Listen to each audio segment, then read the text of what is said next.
सबको नमस्कार। समय को देखते हुए सीधा शुरुआत करता हूँ। मतलब अभी जाफ़र कहन साहब ने कुछ कहा था इससे पहले। अभी सब श्रोता हैं ना आप लोग, क्योंकि एक्चुअल में क्या होता है कि मैंने ट्रेनिंग में बहुत काम किया है, देखा भी है और सब इसमें सभी लोग मुझे जानते भी हैं। और मैं ये समझता हूँ कि जब तक आप इसको समझने की कोशिश नहीं करेंगे, अभी हमारे जो किमोठी जी ने बहुत सी चीज़ें उसमें दी थी और उसका मकसद ये था कि हम अपने को किस प्रकार से ग्रहण करें। ट्रेनिंग हम दे रहे हैं, आप टीओटी ले रहे हैं और मैंने ये देखा, ये है हमारा एक्चुअल में जो सिद्धांत है, ये जो कि लीव नो वन बिहाइंड। बस इस पर हम काम कर रहे हैं। थीमेटिक में ये जितने थीम्स आ रही हमारी इस पर हमने करना है। और ये लोकलाइजेशन ऑफ एसडीजी, इसकी आवश्यकता क्यों पड़ी ये बात में बाद में आएगा। सिर्फ मैं इतना कहना चाहता हूँ कि एसडीजी जो है बहुत पहले से चल रहा था, 2015 से 193 देशों ने इसमें इसके जो चार्टर है उसमें हस्ताक्षर किए और सहमति जताई है।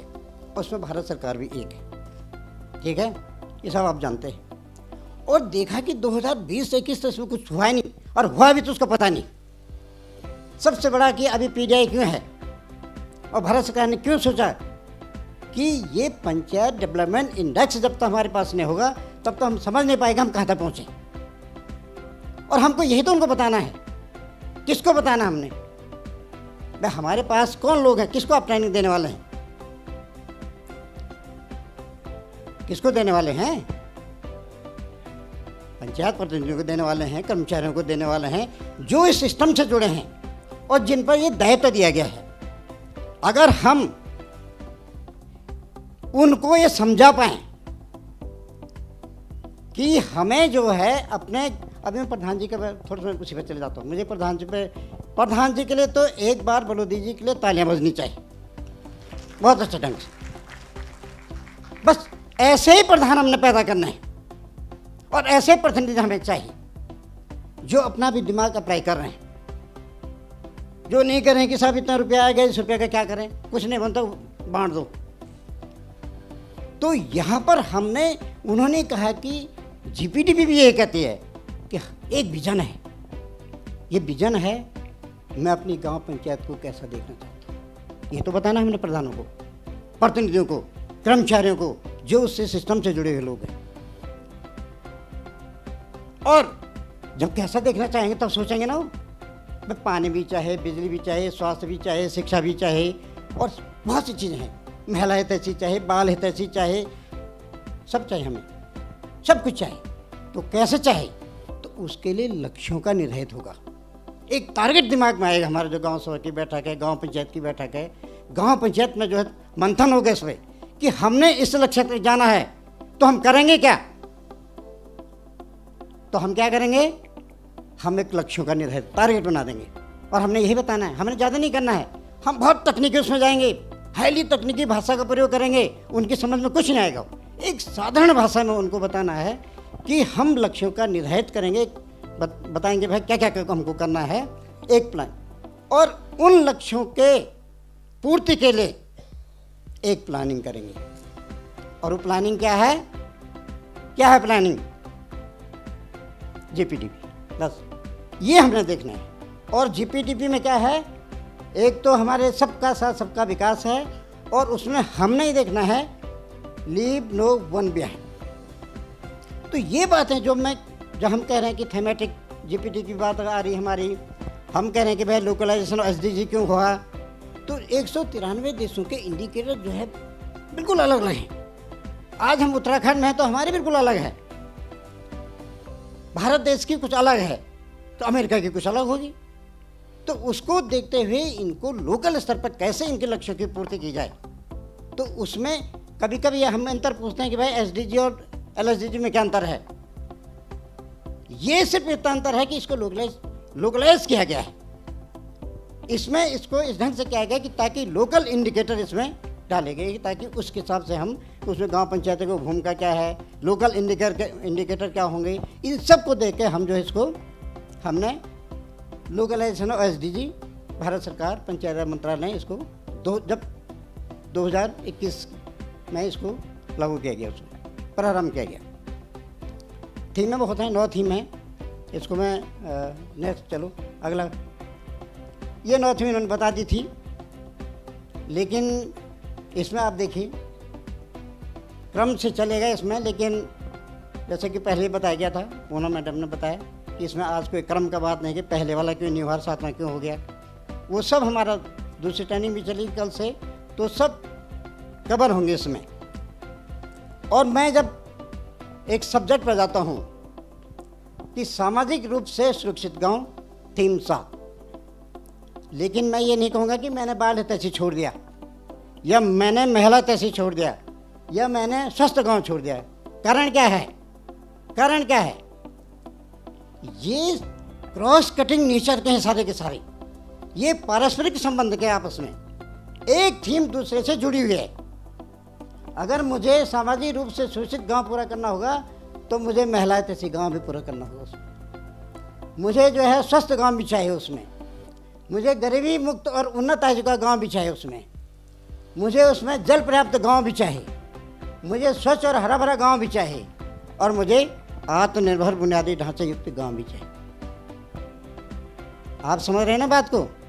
हम किसी एक थीम को जब उनको समझेंगे, जो प्लानिंग करेंगे हम, जो जीपीटीपी करेंगे, तो हम ये मत समझेंगे हम केवल पानी दे रहे हैं तो उसमें महिला तैसी गाँव नहीं हो रहा है, वो सब एक दूसरे से जुड़े हैं। तो इसमें हमने, क्योंकि अगर हम इस प्रकार से चलेंगे तो इसकी प्लानिंग ये हमारी जीपीडीपी थीमेटिक में, और जो गैप होंगे जीपीडीपी, बीपीडीपी और डीपीडीपी, आप जानते हैं कि 15 में जो है 14 वित्त आयोग ने केवल जीपीडीपी का कॉन्सेप्ट दिया था, लेकिन 15वें आयोग ने इसमें जो है केंद्रीय मतलब आयोग 15वें आयोग ने, वित्त आयोग ने इसमें बीपीडीपी और जेडपीडीपी इसको भी समावेश किया गया। उसके पीछे कारण क्या है कि जितने गैप होंगे हमारे,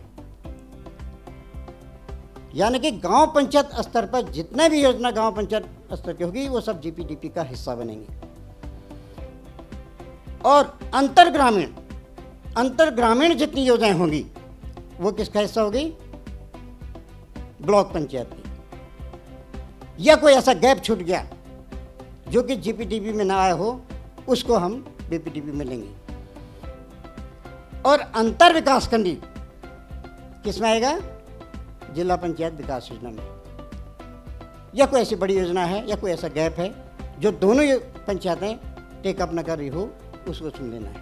यह है सोशली सिक्योर्ड विलेज का एक कैसे मतलब करना। हमने सबसे पहले आपको जितना मैं बता पाऊँगा उतना ही बताऊँगा, आज कम शॉर्ट में बताऊँगा, और अगर कोई छूट जाएगा तो मैं कल 10 बजे भी आपको कुछ बताऊँगा, क्योंकि उसमें बहुत लंबा विषय है ये। इस लंबे विषय को जैसे कि मोठी जी ने कहा कि 5 दिन का उन्होंने 1 घंटे में कर दिया। आपको इसलिए ट्रेनिंग दी जा रही है जिनको आप अपने लिए ट्रेनिंग नहीं ले रहे हैं, आपकी टीओटी आपके लिए नहीं हो रही है। आपकी ट्रेनिंग क्यों दे रहे हैं हम? आपको डिलीवर करना उसको किसी और के लिए, तो आपका बहुत महत्वपूर्ण रोल हो गया। पता चला कि जैसे हमने कुछ दिया और आपने उसका आधा काट के आधा दिया तो बेकार हो गया वो, बल्कि आपने उसमें और जुड़ना है। तो मेरा कहने का मतलब है कि टीओटी वही सफल होती है जो पूरा ग्रहण करे और उससे 110% डिलीवर करे, अपना भी लगाए दिमाग। तो आप लोगों को इसीलिए यहाँ पर विशेष रूप से इस वक्त ये टीओटी का जो सत्र चल रहा है और 3 दिन का है, 3 दिन में आपको बीच में जहाँ जहाँ भी कमी लग रही है, जहाँ पर आपको लग रहा है कि कोई शंकाएं हैं ट्रेनिंग से संबंधित, कुछ तो ऐसे प्रश्न हो जाते हैं बीडीसी वाले या जिला पंचायत की बैठक वाले, वो नहीं, जो ट्रेनिंग वाले उसको आप उठा सकते हैं और उसको हम यहाँ पर पूरा विभाग है वो इसमें देने का करें। तो ये है, इसमें हम जब socially secured village and GPDP के बारे में क्या करेंगे सबसे पहले नीड असेसमेंट। और ये कौन कह रहा था अभी, सर किसी ने पहले भी कहा था कि साहब लोकल के हिसाब से योजनाएं नहीं बनती है। जीपीडीपी क्या बोलती है, ये थीमें क्या बोलती हैं, ये सब लोकल के हिसाब से बनेगी। आवश्यकताओं का आंकलन आप ही करेंगे, पंचायतें करेगी। क्या क्या आवश्यकता है उनकी, वो करेंगे ना, दूसरा कोई नहीं करेगा इसमें, पहले भी बताएगी आपको। और आवश्यकताओं का आंकलन के बाद दूसरा काम और रहता बड़ा, वो क्या होता है, बताया था बहुत बार, आवश्यकताएं तो अनंत हैं, अरबों खरबों की आ जाएगी। करना क्या उसके बाद से काम, प्राथमिकताओं का निर्धारण, प्रायोरिटी। अगर आपको सबसे पहले आपकी बहुत सी योजनाएं हैं, तो आपको बिजली चाहिए, आपको आपको पानी चाहिए, आपको स्वास्थ्य की समस्या, आपके बच्चों के स्कूल के आंगनवाड़ी की है, और आजीविका से बहुत से काम है।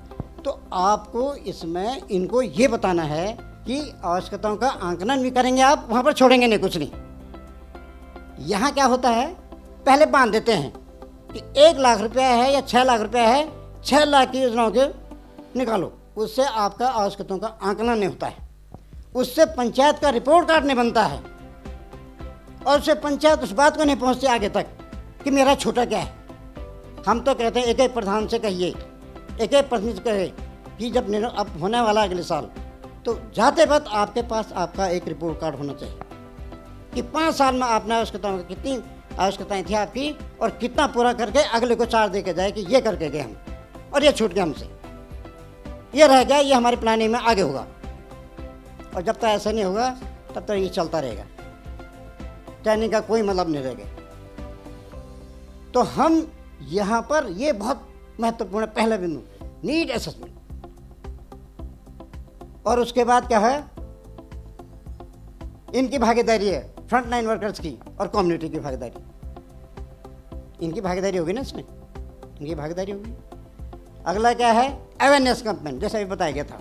हमने कहा कि हमने solid waste management policy 2017 Uttarakhand में सबसे पहले पंचायतों के लिए, ओवरऑल नहीं कह रहा मैं, पंचायतों के लिए केवल उत्तराखंड ने सबसे पहले जारी। और इसमें क्या हुआ कि हम कुछ भी कर दें, पॉलिसी भी जारी कर दी, लेकिन जब तक हमने अवेयरनेस नहीं किया, उनको एक एक आदमी को, गांव के आदमी को जागरूक नहीं किया, उनको समझाया नहीं कि इसकी क्या समस्याएं हैं और ये क्यों आवश्यक है, वो अपने मन से स्वतः संज्ञान लेते हुए जब तक सफाई का काम नहीं करेगा, जबरदस्ती नहीं करा सकते उसे, और करेगा नहीं, एक दिन करेगा दूसरे दिन छोड़ देगा। और एसडीजी की बात भी, एसडीजी का जो मैं बात कर रहा हूँ मैं, और थीम्स की बात कर रहा हूँ, ये सतत विकास का मतलब, ये क्यों है ऐसा, ये इसलिए भी है, ये एक ऐसा लक्ष्यों की प्राप्ति है जिसको आपने जो है अगली पीढ़ी को ट्रांसफ़र करना है। ऐसा नहीं कि अपने पीरियड में तो सफाई रख दी और उसके बाद कहते हम चले गए, आप आगे वाला करेगा। ये चीज़ है, ये ट्रांसफ़र, ये ऐसा नहीं कि अगली पीढ़ी को भी आपको देना हो हर चीज़ इसमें। ये जो गोल हैं जिसके जितने हैं, ये सस्टेनेबल है, ये सतत विकास लक्ष्य से संबंधित है, माना सतत माने जो चलता रहेगा, और आप जब अगली पीढ़ी को ट्रांसफ़र करेंगे उसको, यानी कि आपके बच्चे ये कहेंगे कि हमें ये विरासत में मिला है, ये विकास, ये रोटी, ये कपड़ा, ये मकान, ये सुरक्षा, जो भी सुरक्षा है, ये किसमें मिली है, विरासत में मिला।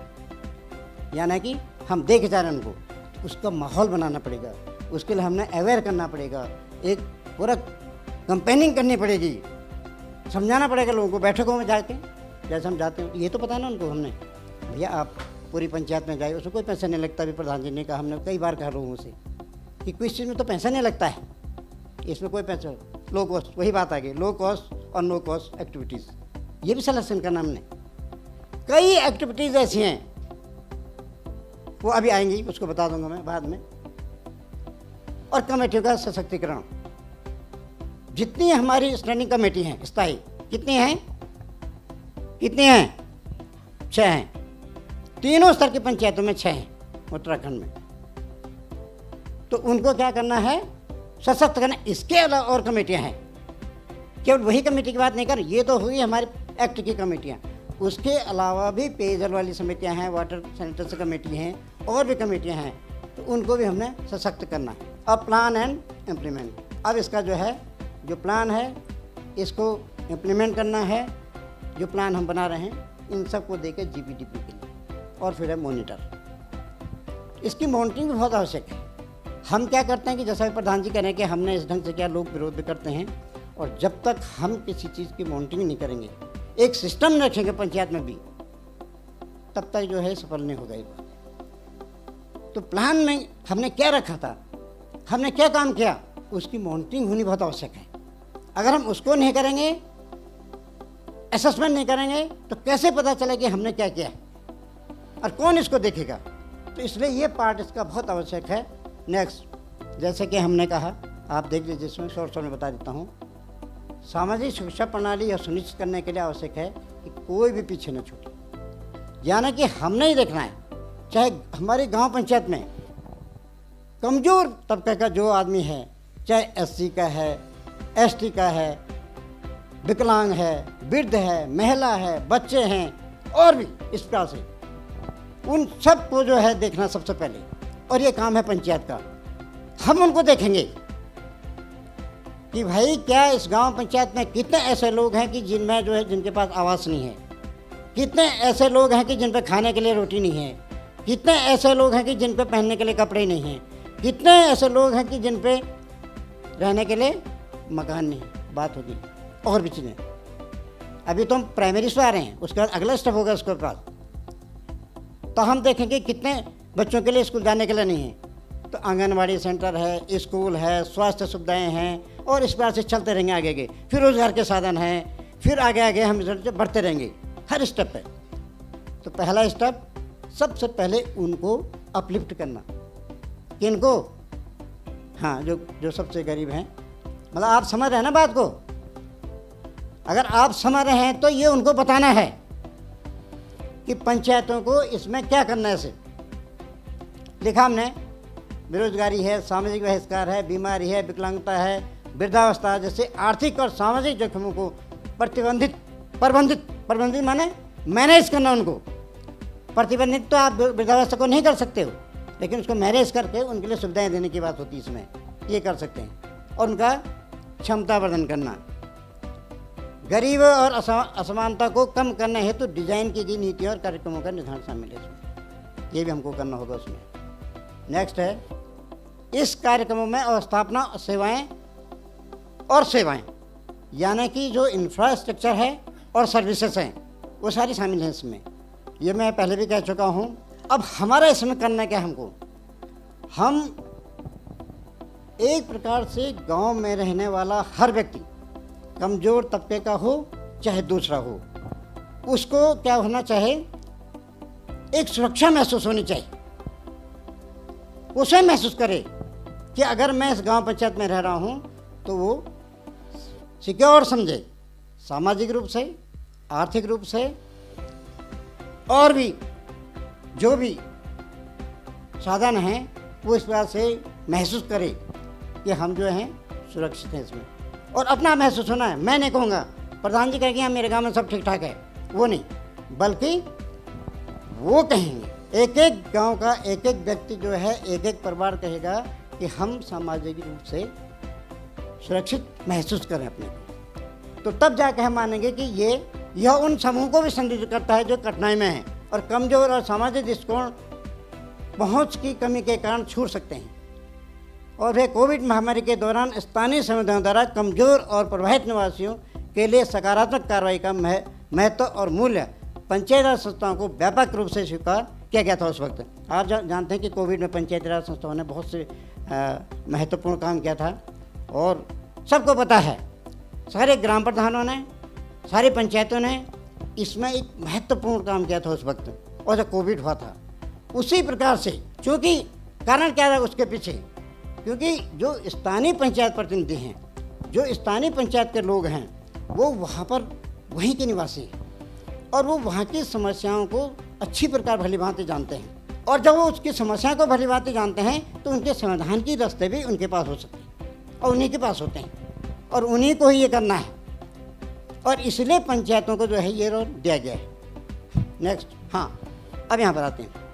ये जब जैसे मैंने कहा ना कि इनसे एसडीजी और ये जो है लोकलाइजेशन और एसडीजी में क्या अंतर है? कोई अंतर नहीं। वो 17 गोलों को जो है 9 थीमों में समाहित किया गया है। और जब हम इस पर जाते हैं, ये बहुत महत्वपूर्ण थीम, ये थीम 7वें थीम में बहुत महत्वपूर्ण है। ये इसलिए है, ये हमारे पलायन को रोकने में भी मददगार साबित हो सकती है। अगर हम इस थीम के हिसाब से काम करना शुरू कर देंगे प्रत्येक गांव पंचायत में, तो हम क्या हैं, पलायन को भी रोक सकते हैं, जो कि बार बार सरकार कह रही कि पलायन, और लोग कह रहे हैं, चिल्ला रहे हैं, तो उसको कौन कर रहा है? अब आप देखें कि इसमें एसडीजी कौन कौन सा रहे हैं। लक्ष्य 1, कोई गरीब नहीं, एसडीजी का गोल है। लक्ष्य 2, शून्य भूख, कोई भूखा नहीं रहेगा।